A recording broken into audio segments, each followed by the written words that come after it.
जल्दी अभी मैंने और मेरी टीम ने एक सर्वे कंडक्ट किया इस क्लास में, ताकि आप लोगों के फीडबैक्स जो है वो हम गैदर कर सकें कि कौन सा टॉपिक आपको अच्छे से समझ में आया, कौन सा टॉपिक अच्छे से समझ में नहीं आया, या किसमें क्या थोड़ी बहुत मुश्किल आप लोगों को फेस हुई। मैं फिर बता दूं कि ये जो फीडबैक था सिर्फ और सिर्फ इस क्लास में ही रहेगा, ये किसी भी आगे मैनेजमेंट को जो है वो नहीं जाना। अगर आपने अभी भी ये सोच के अपना फीडबैक नहीं दिया या कोई अपना ऐसा सवाल नहीं पूछा जिसमें आपको ये हो कि यार पता नहीं क्या सोचेगा सामने वाला, तो ऐसा कोई जो है वो सोचने की नीड नहीं है। आपको जिस भी टॉपिक में कोई भी मुश्किल हो, कोई आपके पास ऐसी रिसोर्स अभी तक अवेलेबल ना हो, चाहे वो इस क्लास की गिटहब रेपोजिटरी हो, सर जिया की रेपोजिटरी हो, या कोई भी ऐसा सवाल जो आपको बार बार तंग करता हो उस कॉन्सेप्ट को समझने में, आप एंड ऑफ द क्लास, चाहे वो कोई भी क्लास हो, अभी वाली class, next to next class, आप क्लास के एंड में आके मुझसे या मेरे टीम मेंबर से पूछ सकते हैं। अभी सर्वे हुआ, आपने देख लिया कि कौन कौन से लड़के जो है वो और कौन कौन सी लड़कियां जो है वो आप लोगों का सर्वे करने आए। अगर आप लोग मुझसे सवाल पूछना चाहे आप मुझसे पूछ सकते हैं। डिस्कॉर्ड पे मैं अवेलेबल हूँ, लिंक्डइन पे भी मैं अवेलेबल हूँ। आप मुझसे नहीं पूछना चाहते, कोई बात नहीं, आपने टीम मेंबर्स देख लिए मेरे, आप एंड ऑफ द क्लास उनका दिमाग खा के, जब तक आपको वो जवाब ना दे छोड़े ना उन्हें, ठीक है, आप उनसे सवाल पूछें, लेकिन क्लास के एंड में कोई भी कंफ्यूज ना आ जाए कि चाहे किसी को कोई भी कॉन्सेप्ट समझ में नहीं आया। तो अभी भी अगर किसी ने अपना सर्वे नहीं दिया है, किसी को कोई ऐसा सवाल है, कोई ऐसा कोई कुछ भी जो कन्फ्यूजन है, वो मुझसे या मेरे टीम मेंबर से पूछ सकता है। इसका मकसद भी यही था कि मैं पढ़ाता तो जा रहा हूँ, ठीक है, रेपोजिटरी में है चीज़ें, मैं आपको बता सकता हूँ, मैं आपको बोल सकता हूँ।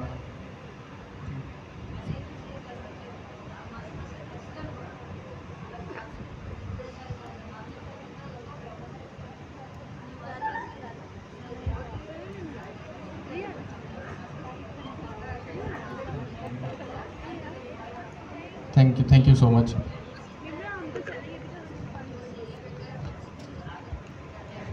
बस वो तो रेडी हैं, एमसीक्यूज तो अभी भी सर जिया ने सबको बोला हुआ है, आप चेयर पे जा सकते हैं। सर ये तो इशू बहुत पुराना है, चले ठीक है, मैं आपकी प्रॉब्लम फिर आगे पहुंचा दूंगा, ठीक है। अच्छा जी, तो मेरा ये कहने का मकसद है कि आप लोगों के एमसीक्यू अभी भी रेडी हैं। सर जिया ने हम फैकल्टी को और आप स्टूडेंट को ये बोल रखा है, मैं फिर से कंफर्म कर लूँगा कि आप लोगों के एमसीक्यूज़ जो है ना वो ऑलरेडी रेडी हैं। अगर आपको किसी को टेस्ट अभी भी देना है ना, आप लोग आगे दे सकते हैं, लेकिन बशर्त यह है कि फिर उसका कोई रीटेस्ट नहीं है, और वो है भी बहुत मुश्किल। इसीलिए ये सर्वे कंडक्ट करने का मतलब ही यही था कि मैं आप लोगों को जो यहाँ से बातें करता हूँ ना कि टेस्ट मुश्किल है, लेकिन मैं आप लोग जो मुश्किल फेस कर रहे हैं अगर उसको ना समझूं, तो ये शायद मेरे एंड से एक रूम ऑफ इम्प्रूवमेंट जो मेरे एंड से हो सकता था वो मैंने कर दिया कि भाई आप लोगों को फीडबैक में ले लूँ, ताकि मुझे वो टॉपिक्स, वो पिन पॉइंट पता चले कि आप लोग कहाँ जो है वो आप लोगों को हर चीज़ समझ में आई और कहाँ आप लोग स्ट्रगल कर रहे हैं। तो फीडबैक मेरे पास और मेरी टीम मेंबर के पास आ गया। एक फीडबैक जो सबको हमें कॉमन मिला है वो ये है कि आप लोग प्रैक्टिस उस एंड से नहीं कर रहे जो आप लोगों को करनी चाहिए। तो इसमें आप लोगों को ही जो है वो प्रैक्टिस करनी पड़ेगी। प्रैक्टिस करते हुए जहाँ भी आप लोग फंसे अपनी मसरूफियात में, आई अंडरस्टैंड, या मोर देन 50% लोग प्रोफेशनल बैठे हुए हैं, सबका कोई ना कोई बिजनेस है या जॉब है, आई टोटली अंडरस्टैंड, ठीक है। और ये संडे इवनिंग आफ्टरनून सेलेक्ट करने का मकसद भी यही है ताकि ऑफिस से जिस दिन छुट्टी हो सिर्फ उसी दिन आप लोग यहाँ आ सकें। तो आई टोटली अंडरस्टैंड कि जाहिर सी बात है आप लोगों को वहाँ भी ध्यान देना है, बट अब ये फील्ड ही ऐसी है जो टाइम डिमांड करती है, तो इसमें कोई कुछ नहीं कर सकता। आई रिपीट अगेन, किसी का फिर by the end of the class या ड्यूरिंग द क्लास जो भी टॉपिक से रिलेटेड सवाल है, आज हम कॉन्टेक्स्ट मैनेजमेंट पढ़ रहे हैं तो कॉन्टेक्स्ट मैनेजमेंट का सवाल आप पूछें। आपको हैंड ऑफ में अगर कोई इशू है, आप हैंड ऑफ का आके सवाल पूछें। ये कहीं भी नहीं लिखा हुआ या ये रूल मैंने नहीं बनाया कि अगर आज हम कॉन्टेक्स्ट मैनेजमेंट पढ़ रहे हैं तो आप मुझसे जो है वो हैंड ऑफ का सवाल या फंक्शन कॉल का सवाल मुझसे या मेरी टीम से नहीं पूछ सकते। सही है, आप बिल्कुल पूछें। बस मेरी अब मैं आप लोगों के लिए यही कर सकता हूँ कि आप लोगों को एक क्वेरी का जवाब 10 दफ़ा दे सकता हूँ। प्रैक्टिस आपने खुद करनी है, कॉन्सेप्ट आपने अपना क्लियर खुद करना है। ईच एंड एवरी रिसोर्स मैं आपके लिए अवेलेबल कर सकता हूँ, आप लोगों को बार बार एक सवाल का जवाब दे सकता हूँ, और इससे ज़्यादा मैं कुछ कर नहीं सकता क्योंकि मेरे बस में नहीं। अगर होता तो मैं कर देता। ठीक है, अभी हमने पढ़ा कॉन्टेक्स्ट मैनेजमेंट। ठीक है, कॉन्टेक्स्ट मैनेजमेंट में हमने देखा लोकल कॉन्टेक्स्ट। लोकल कॉन्टेक्स्ट में हमने देखा कि मेन जो चीज़ है जहाँ पे हम ये लोकल कॉन्टेक्स्ट करते हैं वो 3 मेन चीज़ें हैं हमारे पास। एक रनर डॉट रन की क्लास में कॉन्टेक्स्ट को पास करना, दूसरा हमारा रन कॉन्टेक्स्ट रैपर की क्लास को यूज़ करना, और फिर हमने देखा कि इसमें जेनेरिक्स भी क्या होते हैं। सही है, एंड देन हमने देखा कि जब हम रन कॉन्टेक्स्ट रैपर की क्लास को यूज़ करते हैं, फिर जब हमने उसको कंसोल किया या टर्मिनल में जब हम लाए तो हमने देखा कि उसके अंदर हमारे पास एक कॉन्टेक्स्ट की होती है। तो जो बातें हम डॉक्यूमेंटेशन में पढ़ रहे थे, जो बातें आप मुझसे सुन रहे थे कि लोकल कॉन्टेक्स्ट का डाटा अवेलेबल होता है इस क्लास में, जब हमने उसको यहाँ पे लाके प्रिंट किया तो आपने टर्मिनल में उसका प्रूफ भी देख लिया। ठीक है, अभी के लिए हमने चीज़ों को सिंपल रखा है कि यहाँ पे सिर्फ और सिर्फ 2 प्रॉपर्टीज़ हैं। ये 10 भी हो सकती है, 20 भी हो सकती है। ठीक है, तो ये था हमारा लोकल कॉन्टेक्स्ट। अब हम आते हैं अपने सिंपल, अगर लोकल कॉन्टेक्स्ट समझ में आ गए, इसी से कनेक्टेड एक टॉपिक है हमारे पास, डायनेमिक इंस्ट्रक्शन, LLM कॉन्टेक्स्ट या एजेंट कॉन्टेक्स्ट। लोकल कॉन्टेक्स्ट को कनेक्ट करते हुए ही, यानी ये लोकल कॉन्टेक्स्ट है ना, इसी से होकर ही एक हमारे पास और टॉपिक है, वो क्या है हमारे पास, एजेंट LLM कॉन्टेक्स्ट। तो मैं जल्दी से क्रिस्प और ब्रीफ इंट्रोडक्शन आप हमें डायनेमिक इंस्ट्रक्शंस का दीजिए। अब तक हमने जो एजेंट्स में इंस्ट्रक्शंस पास की थी वो हम क्या कर रहे थे, वो फिक्स थी, यानी वो स्टैटिक थी। कैसे कि हमने कह दिया कि यूज़र का सवाल है, मिसाल के तौर पर मुझे बायोलॉजी से रिलेटेड या मुझे हैकिंग से रिलेटेड कुछ टिप्स बता दें, और एजेंट को हमने इंस्ट्रक्शंस दे दी कि हैकिंग से रिलेटेड काम करना है। ठीक है, अब यूज़र का जब भी क्वेश्चन इससे रिलेटेड आएगा तो एजेंट क्या करेगा, जवाब दे देगा। लेकिन यार हम कभी कभार ये सोचते हैं कि अगर मैं चाह रहा हूँ या चाह रही हूँ कि यूज़र कोई और क्वेश्चन पूछे, मिसाल के तौर पर जावा से रिलेटेड पूछ ले या किसी और फील्ड से रिलेटेड क्वेश्चन पूछ ले, क्या हमारा एजेंट तब भी उसको जवाब देगा? क्या वही एक्यूरेट जवाब देगा? आंसर आता है नहीं देगा, वो कंफ्यूज हो जाएगा। तो इसके लिए यार हम लोग क्या करें? तो इसके लिए हमारे पास SDK में एक छोटा सा कॉन्सेप्ट आता है डायनेमिक इंस्ट्रक्शंस का। अब ये डायनेमिक इंस्ट्रक्शंस क्या होती हैं, सबसे पहले इसको हम रियल लाइफ एग्जांपल से देखते हैं। जैसे अब सर अली हैं, अब सर अली यहाँ से जाएंगे, बाइक पे बैठेंगे और घर चले जाएंगे। ठीक है, अब इनके माइंड में फ़ौरन सिग्नल आएगा मैं घर पहुँच गया, अब मुझे रिलैक्स होना है, मुझे सोना है। ठीक है, और फिर जब वो सुबह उठेंगे देखेंगे 8 बज गए, तो उनका माइंड फ़ौरन उनको सिग्नल देगा कि अब मुझे ऑफिस जाना है। तो वो क्या करेंगे, ऑफिस जाने के लिए उसी तरह रेडी हो जाएंगे।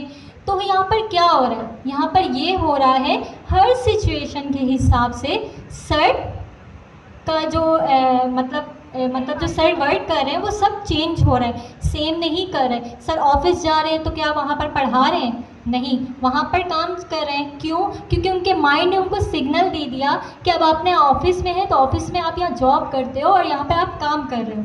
तो इसी तरह डायनेमिक इंस्ट्रक्शंस भी है। ठीक है, हम एजेंट को दे देते हैं। डायनेमिक का मतलब क्या होता है, यानी एक से ज़्यादा मल्टीपल वो काम कर रहे हैं। ठीक है, जैसे हम हमारे वेबसाइट में हमारे पास कॉन्सेप्ट आ जाता है स्टैटिक और डायनेमिक का। स्टैटिक यानी स्टैटिक है, उसमें कुछ मल्टीपल पेजेस नहीं होंगे। डायनेमिक एक से ज़्यादा, जैसे हमने Q2 में वेबसाइट्स बनाई थी, ठीक है, तो इसी में भी यही, इसमें भी यही होगा। हम एक अच्छा सा खूबसूरत सा फंक्शन बनाएंगे, उसमें कंडीशंस लिख देंगे इफ़ एल्स की सूरत में, ठीक है। हम कहेंगे कि यूज़र की क्यूरी ये है, तो इस हिसाब से एजेंट ये वाली इंस्ट्रक्शन फॉलो करे।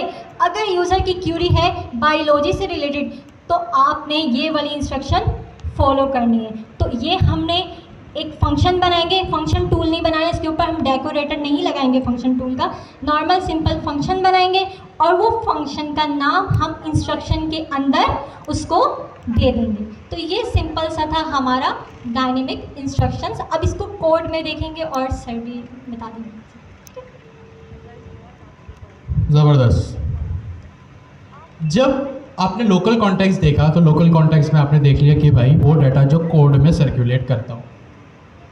सेकंड जो हमारे पास चीज़ आती है वो आती है एजेंट या LLM based context. Local context में क्या था? वो डाटा जो लार्ज लैंग्वेज मॉडल के पास नहीं है। अब एजेंट LLM बेस्ड कॉन्टेक्स्ट में क्या आएगा कि वो डाटा जो लार्ज लैंग्वेज मॉडल्स के पास अवेलेबल हो, ठीक है। लोकल में क्या आएगा? जो डाटा एजेंट के पास नहीं है।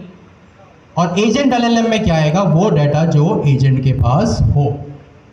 अच्छा, जब एजेंट LLM बेस्ड कॉन्टेक्स्ट की बात होती है तो आपके पास एक ये कॉन्सेप्ट आता है एजेंट को इंस्ट्रक्शंस प्रोवाइड करने का।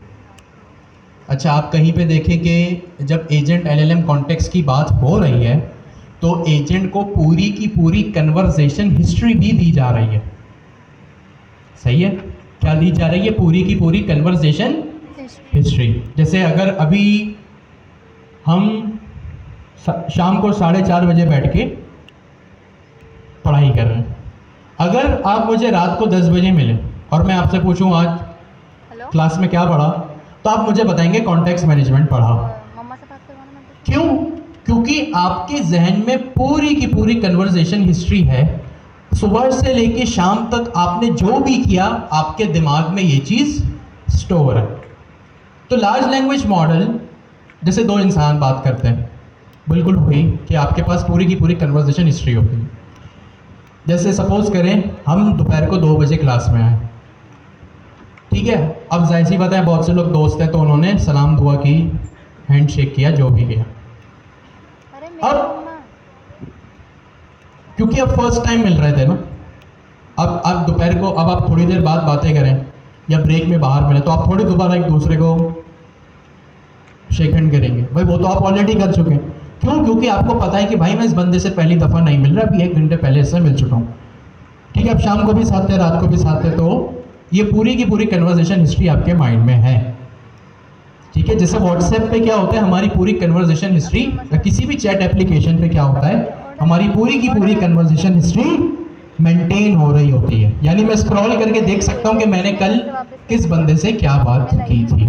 खैर, तो लार्ज एजेंट / LLM कॉन्टेक्स्ट जब भी आप देखेंगे ना तो आपको इसके 2 पर्सपेक्टिव नजर आएंगे। कर दिया घर से, मेरे पास 2 पर्सपेक्टिव नजर आएंगे से मतलब एक डायनेमिक इंस्ट्रक्शंस। अच्छा, ये मैं अपने एंड पे इसको ब्रेक करके कर रहा हूँ ताकि आप लोग कंफ्यूज ना हो, हाँ जी सही है। हम एक एक करके दोनों को पढ़ेंगे। अभी हम सिर्फ डायनेमिक इंस्ट्रक्शंस पे बात कर रहे हैं। जब भी एजेंट LLM बेस्ड कॉन्टेक्स्ट की बात होगी तो आप लोगों को 2 चीजें ज़हनों में रखनी है, एक डायनेमिक इंस्ट्रक्शंस और दूसरा कन्वर्सेशन हिस्ट्री। क्या आप जहन में रखेंगे? पहला डायनेमिक इंस्ट्रक्शंस। क्या जहन में रखेंगे? पहली चीज डायनेमिक इंस्ट्रक्शंस, और दूसरी चीज क्या जहन में रखेंगे? अपनी कन्वर्सेशन हिस्ट्री। अभी हम कन्वर्सेशन हिस्ट्री की कोई बात नहीं कर रहे हैं, अभी हम सिर्फ और सिर्फ जो बात कर रहे हैं वो डायनेमिक इंस्ट्रक्शंस की बात कर रहे हैं। यहां पे ये अल्फाज लिखा है डायनेमिक इंस्ट्रक्शंस। क्या लिखा है भाई? Dynamic instructions. आप आज तक अपने एजेंट को इंस्ट्रक्शंस प्रोवाइड करते थे, यस और नो? Very nice. इंस्ट्रक्शंस किस शक्ल में प्रोवाइड करते थे? ये आप अपने एजेंट को, अच्छा यहाँ पे डायनेमिक इंस्ट्रक्शंस जो लिखा है ना, इंस्ट्रक्शंस का मतलब यहाँ पे वही इंस्ट्रक्शंस है जो आप इंस्ट्रक्शंस का पैरामीटर पास करते थे। कहाँ गया? ये रहा, और ये रहा ये आपकी एजेंट की क्लास, और ये रहा इसमें इंस्ट्रक्शन। ठीक हो गया जी। यहाँ इंस्ट्रक्शन, डायनेमिक इंस्ट्रक्शंस में जो अल्फाज इंस्ट्रक्शन है ना, वो यही वाला इंस्ट्रक्शन है। यहाँ पे इंस्ट्रक्शन आप किस शक्ल में पास करते थे? स्ट्रिंग की सूरत में, यानी इंग्लिश का एक नॉर्मल सा जुमला लिखते थे आप, जो कि इंस्ट्रक्शन या स्ट्रिंग की फॉर्म में होता था। अच्छा, अब मुझे एक बात बताएं, जब कभी भी ये एजेंट चलेगा, ये मेरा पर्सनल एजेंट है ना, इसका नाम है पर्सनल एजेंट, जब कभी भी ये चलेगा, हमेशा दुनिया का कोई भी यूजर इसको चलाए, दुनिया का कोई भी बंदा इसको चलाए, इसके पास जब भी ये एजेंट चलेगा, क्या इसके पास हमेशा और हमेशा ये ही इंस्ट्रक्शन जाएंगे या चेंज होके भी जा सकता है? यही जाएगी, नहीं, मैं अभी पूछ रहा हूँ, यही जाएगी। डायनामिक इंस्ट्रक्शन की बात नहीं कर रहा हूँ। अभी जो यहाँ लिखा है, मैं जितनी मर्तबा हजारों लाखों करोड़ों दफ़ा भी इस एजेंट को चलाऊँ, मेरा क्या ये इंस्ट्रक्शन चेंज होगा या हमेशा ऐसे ही जाएगा? हमेशा ऐसे ही जाएगा। इसका मतलब है ये है स्टैटिक। क्या है ये चीज़? स्टैटिक मतलब वो चीज़ जो कभी भी चेंज नहीं होती। ठीक है, स्टैटिक का मतलब क्या होता है? वो चीज़ जो कभी भी चेंज नहीं हो सकती। और डायनेमिक का मतलब क्या होता है? जो चीज़ चेंज हो सकती है, फ्लेक्सिबल। इसकी सबसे प्राइम एग्जांपल अभी मिस ने ये दी कि अभी आप सब अपने काम से घर के बाहर निकले। क्या करने निकले? काम से घर के बाहर निकले। लेकिन वो अभी संडे दोपहर 1:30 बजे वो काम क्या था? पढ़ाई करने का। वो काम क्या था? पढ़ाई करने का। कल जब सुबह 8 बजे 9 बजे 10 बजे आप अपने घर से बाहर निकलेंगे तो वो भी किसी काम के सिलसिले में ही निकलेंगे। लेकिन वो काम कौन सा होगा? जॉब, ऑफिस जाने का, अपनी दुकान पे जाने का, यूनिवर्सिटी कॉलेज जाने का। तो यहाँ पे क्या हुआ कि आपके इंस्ट्रक्शंस बदल गए, यानी आपका मकसद मतलब बदल गया। आप हो सकता है अभी यहाँ से निकल के घर जाए, रेस्ट करें, फिर दोबारा बाहर निकलें। लेकिन हो सकता है वो रिफ्रेशमेंट के लिए, वो फैमिली टाइम और डिनर करने जा रहे हो, ऐसे ही दोस्तों में जा रहे हैं। तो यहाँ पे क्या है, आपके इंस्ट्रक्शंस जो हैं वो बदलते जा रहे हैं। अच्छा, एजेंट में डायनेमिक इंस्ट्रक्शंस यही होते हैं कि विद द टाइम आपके इंस्ट्रक्शंस बदले जाएं। अभी तो ये एक स्टैटिक इंस्ट्रक्शन है ना, कभी भी चेंज नहीं होगा। लेकिन डायनेमिक इंस्ट्रक्शंस का मतलब यहाँ पे ये है कि आपके जो इंस्ट्रक्शंस हैं एजेंट के, वो according to the situation and according to the हालात, कॉन्टेक्स्ट बदल दिए जाएं। मुझे ये इंस्ट्रक्शंस मिले आज से 6 क्लास पहले कि भाई आप लोगों को फंक्शन कॉल पढ़ाना है, नहीं बल्कि आज ही की बात करते छोड़े।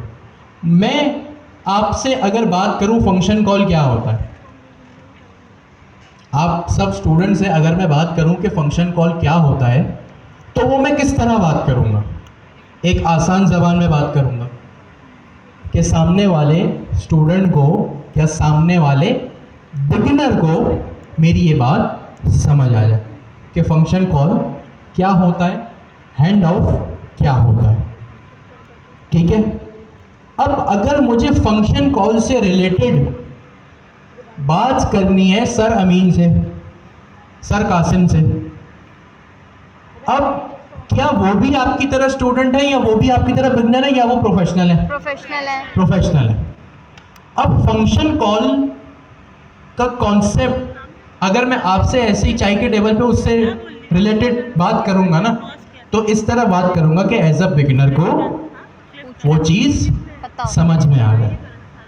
मतलब मेरे अल्फाजों का जो सिलेक्शन होगा वो इस तरह होगा कि सामने वाले बंदे को देखकर मैं ये सिचुएशन अडेप्ट करूं। क्या करूं मैं?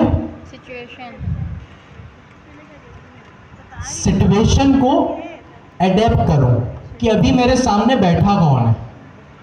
अगर मेरे सामने एक बिगिनर बैठा है ना, तो मैं आसान ज़बान में बात करूंगा कि भाई, और एक रियल वर्ल्ड एग्जांपल या नॉर्मल डेली रूटीन वाली एग्जांपल देकर मैं उससे बात करूंगा।